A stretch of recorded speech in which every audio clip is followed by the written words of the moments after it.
ಬೆಳೀತಾ ಇರೋ ಬೆಂಗಳೂರಿನಲ್ಲಿ ಹೆಣ ಹೂಳೋದಕ್ಕೂ ಜಾಗ ಇಲ್ಲ. ಅಂಥದ್ರಲ್ಲಿ ಇಲ್ಲೊಬ್ರು ತನ್ನ ಸ್ವಂತ ಜಾಗವನ್ನೇ ಸ್ಮಶಾನಕ್ಕಾಗಿ ಮೀಸಲಿಟ್ಟಿದ್ದಾರೆ. ಇದರ ಜೊತೆಗೆ ಸತ್ತವರ ಹೆಸರಲ್ಲಿ ಗಿಡವನ್ನ ಬೆಳೆಸಿ ಪರಿಸರ ಕಾಳಜಿ ವಹಿಸುತ್ತಿದ್ದಾರೆ. ಇಂಥ ಅಪರೂಪದ ವ್ಯಕ್ತಿ ಯಾರು ಅಂತೀರಾ? ಇವರೇ ಇವತ್ತಿನ ಭಿನ್ನ ಬೆಂಗಳೂರಿಗ.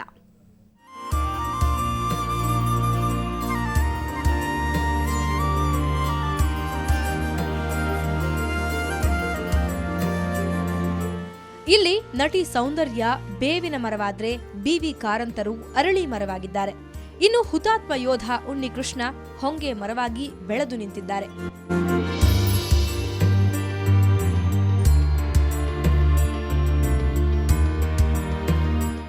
ಹೌದು, ಇದು ಕೆಂಗೇರಿ ಬಳಿ ಇರೋ ಮುಕ್ತಿಧಾಮ ಸ್ಮಶಾನ. ಮೆಡಿಕಲ್ ಸೈನ್ಸ್ ಇಲಾಖೆಯಲ್ಲಿ ಉದ್ಯೋಗಿಯಾಗಿರೋ ಶಿವಶಂಕರ್ ಇದರ ನಿರ್ಮಾತೃ. ಮನುಷ್ಯನ ಶರೀರದಲ್ಲಿರುವ ಖನಿಜಾಂಶವನ್ನ ಮರಳಿ ಭೂಮಿಗೆ ಅರ್ಪಿಸಬೇಕು ಅನ್ನೋದು ಇವರ ಬಲವಾದ ನಂಬಿಕೆ. ಆ ನಂಬಿಕೆಯಿಂದಲೇ ಸುಮಾರು 13 ವರ್ಷದಿಂದ ತಮ್ಮದೇ 2.5 ಎಕರೆ ಜಾಗದಲ್ಲಿ ಸ್ಮಶಾನವೊಂದನ್ನ ನಿರ್ಮಿಸಿದ್ದಾರೆ.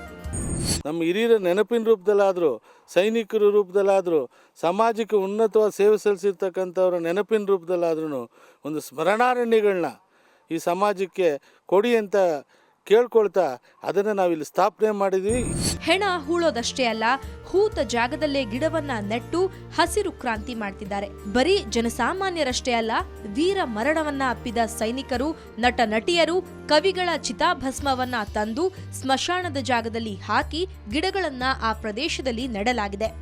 ನನ್ನ ಮನಸ್ಸಲ್ಲಿ ಡಫನ್ ಮಾಡಿಬಿಟ್ರೆ ನಮ್ಮ ತಾಯಿದು ಏನೂ ಅವ್ರನ್ನ ನೋಡಬೇಕು ಅನ್ನಿಸ್ದಾಗೆಲ್ಲ ನೋಡಬೇಕು ಅನ್ನೋ ಥರ ಏನೂ ಇದು ಸಿಗಲ್ಲ ಅಂತ ನನ್ನ ಮನಸ್ಸಲ್ಲಿ ಅವ್ರನ್ನ ಎಲ್ಲಾದರೂ ಉಣ್ಬೇಕು ಅಥವಾ ನಮ್ಮ ಊರಲ್ಲೇ ಉಣ್ಬೇಕು ಅಂತ ನನ್ನ ಮನಸ್ಸಲ್ಲಿ ಆಸೆ ಇತ್ತು. ಇಲ್ಲೇ ಉಣೋದಕ್ಕೆ ಶಿವಶಂಕರ್ ಅಂಕಲ್ ಅವರು ನಮಗೆ ಜಾಗ ಮಾಡಿಕೊಟ್ರು.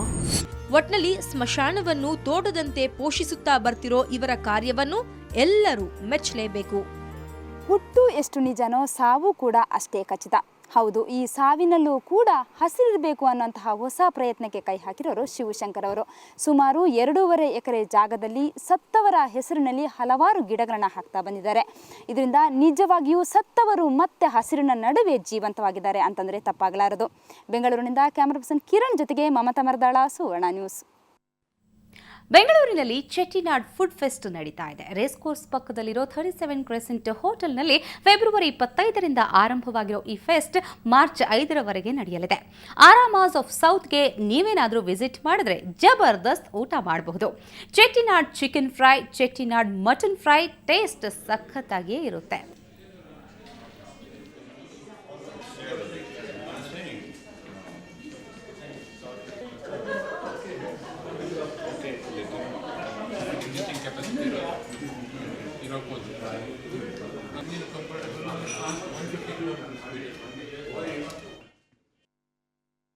No, I've eaten it at Chettinad itself.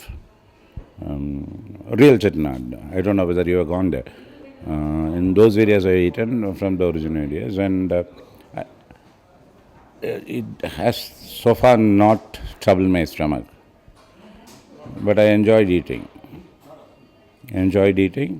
And it's good, more than that, it's good that such food festivals happen here in Bangalore. ಅಗಲಿದ ರಂಗಕರ್ಮಿ ಅನ ರಮೇಶ್ಗೆ ರವೀಂದ್ರ ಕಲಾಕ್ಷೇತ್ರದ ಸಂಸ ಬಯಲು ರಂಗಮಂದಿರದಲ್ಲಿ ನುಡಿ ನಮನ ಸಲ್ಲಿಸಲಾಯಿತು. ರಂಗ ಗೆಳೆಯರು ರಂಗಗೀತೆಗಳನ್ನು ಹಾಡಿದರು. ಶಶಿಧರ್ ಅಡಪ, ಶ್ರೀನಿವಾಸ್ ಕಪ್ಪಣ್ಣ ಸೇರಿದಂತೆ ಹಲವಾರು ರಂಗಕರ್ಮಿಗಳು ಗೀತ ಗಾಯನದಲ್ಲಿ ಪಾಲ್ಗೊಂಡಿದ್ದರು.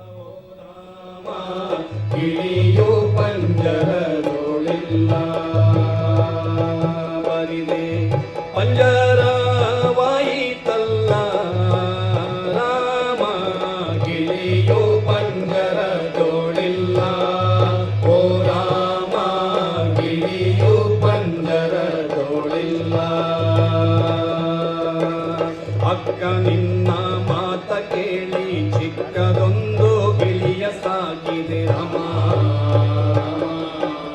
ರಮ. ಅಕ್ಕ ನಿನ್ನ ಮಾತ ಕೇಳಿ ಚಿಕ್ಕದೊಂದು ಗಿಳಿಯ ಸಾಕಿದೆ.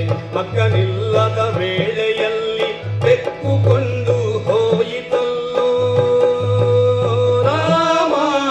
ಅಕ್ಕನಿಲ್ಲದ ವೇಳೆಯಲ್ಲಿ ಬೆಕ್ಕುಕೊಂಡು ಹೋಯಿತಲ್ಲೋ. ಇದು ಇವತ್ತಿನ ಬೆಂಗಳೂರು ಫಸ್ಟ್. ನೇರ ದಿಟ್ಟ ನಿರಂತರ ಸುದ್ದಿಗಾಗಿ ನೋಡ್ತಾರೆ ಸುವರ್ಣ ನ್ಯೂಸ್.